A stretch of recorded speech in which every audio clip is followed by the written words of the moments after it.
to see this come out just so that way both the left and the right can stop saying, "Oh, your guy's on the list, and your guy's on the list, and your guy's on the list, and your guy's on the list." Put it out so we know, and if there is anybody that has broken the law or that's implicated, fine. They don't get it. Like, I see these liberals being like, "Oh yeah, Trump's on the flight logs." I'm like, "Yep, publish it."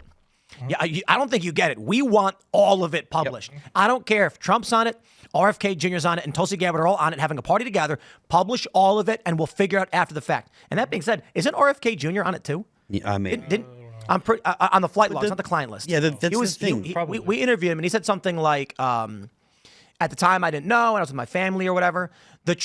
As Trump appears on the flight logs, my understanding is it's largely with his family, and the same thing with RFK Jr. If I'm not mistaken. That's what he said. Yeah, I remember. I don't care all that much. Like, if Trump, Ivanka, and Ivana and whoever else were flying on the plane with Epstein, I'm like, my question is, what did you know about this guy? Why didn't anything get done about it?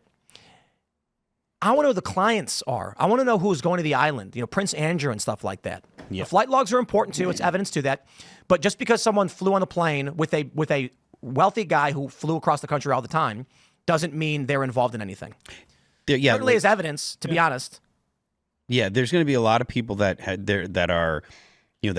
gone to Epstein's island, but there's no evidence that they did anything actually wrong. Yeah, but I don't care. Yeah, but if they were, if you went to the island, if you went to the island, the island's pretty damning. But like in RFK's case, I mean, he says he didn't go to the island; he flew on it with his family. And Trump, I think it was a similar thing where he said, "Oh, my plane, I didn't have it, or it was getting serviced, or whatever, so I flew down." So I think the context of like where they went. On that plane, and also the quantity, like, did you fly 3 or 4 times, or did you fly like 45 times, indicating that you probably had like a deeper relationship there and a lot of things were going on. So I think that's what we need to know. And then also, I don't know if we're going to get this, but some information on like Epstein's like finances, like nobody knows to this day, like how he kind of made his money and like who was doing business with him, and like things like Bill Gates like could be directly involved and implicated, and other people. He was an asset for. I mean, there's rumors that he was an asset for Israel, and obviously I have no evidence of that or anything like that. But there's rumors that he was an asset for some intelligence group or intelligence organization. I heard people say that it was MI6, and that he was involved with British, and I've heard people say Israel. These are all just rumors. I know, but Dan Bongino came on Timcast IRL and said that's right. He was an intelligence asset for some Middle Eastern country, and everybody was like, "Oh, come on, bro." I mean, like there's one country that comes to mind when you think of intelligence agency. It's not Saudi Arabia. It's not Qatar. Okay, I know all of the Jews people are screaming. Yes, people believe that Epstein may have been involved with Mossad and Israel. We don't know. But if they start dropping this information, we're going to start to figure out who he was working with. And maybe Dan didn't literally mean Israel, but everybody's brain went there. Mm-hmm. I'm sure what's going. Serge is over here laughing at the chat, and I gotta bring this up. I gotta see what's going on. You know what it is. You know what it is. You know what they're saying. Wow. I mean, I do think public pressure has a lot to do with why we're getting this information now. To be fair, Pam Bondi didn't need to go on TV in the first place and say the Epstein client list is sitting on my desk. She said that like a couple days ago, and then like they've been on her since. I mean, there's been a lot of heat on her since that time. Like, okay, well then put it out. Like, this is what people want. They want this stuff to be out there, and they want to know the connections. And I think people believe, just like they believe things about Kennedy or whatever, those things that have come out over the last year or so about the U.S. government being involved in that. They want to know about Epstein and who was involved with him, CIA, Mossad, MI6, anybody and everybody. We need the information because the guy pops out of nowhere and has millions of dollars and is getting all these rich people to give him their assets. And so it's just we need the truth, and hopefully Bondi has that. But you know what I really can't believe in all of this? It's that Pam Bondi's 60 years old. You guys know that? No. Look at this. Yeah. Really? Look at she's 60. She's looking good. Good for her. Wow. Good for her. When they I don't She's had some work to, but that's okay. That's good. Oh, is that it? But she has, but it's okay. You think Jesse has too? Look at Jesse. I don't know. Look at that face. Jesse. Some Botox injections there. Some Botox injections. Yeah, I don't know. Wow. This is are we winning too much? Is this too much? No, we'll find out. We'll find out what happens when the Epstein things come out. We could be winning. Into hyperdrive. Nope. There's no such thing as winning too We much. can't get tired of winning. We were so far behind, considering how deeply corrupt things like USAID was, and how they had their hands in so many different countries.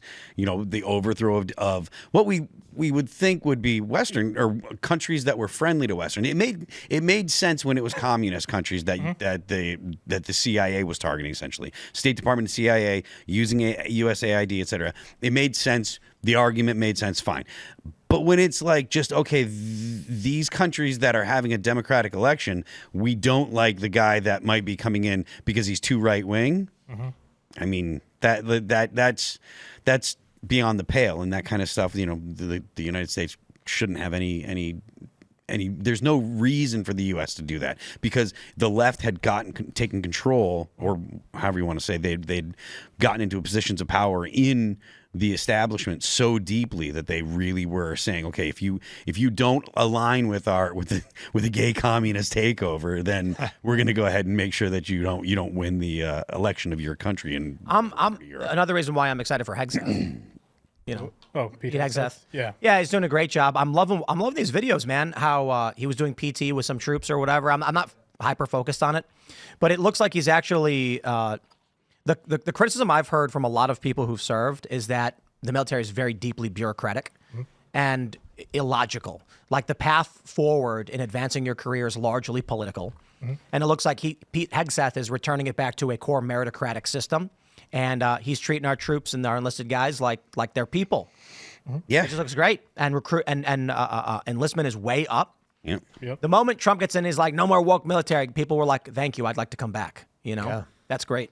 And he said he wanted to cut 40% of the Pentagon budget, something like that. And listen, we need an audit of the Pentagon. You know, we haven't had a past audit of the Pentagon in a very long time. And Marine Corps passes all the time. Yeah, Marine Corps passed it. Pentagon doesn't pass it. 2001, a couple days before 9/11, they failed an audit. Just saying. And I think Pete Hegseth is making a name for himself, Tim. I think maybe 2028, if the field is open, you know, Trump didn't name the person. I bet you Hegseth might be like a dark horse to be like the president in 2028, Hegseth a v. contender. Newsom. Hegseth, I think, would do really well. I mean, I think he's making a name for himself. I don't think people are talking about that, but Hegseth 28 could be a thing, you know? Thanks for checking out this clip from Timcast IRL. Make sure to watch the show live Monday through Friday at 8 p.m. Subscribe to this channel, and we will see you all there.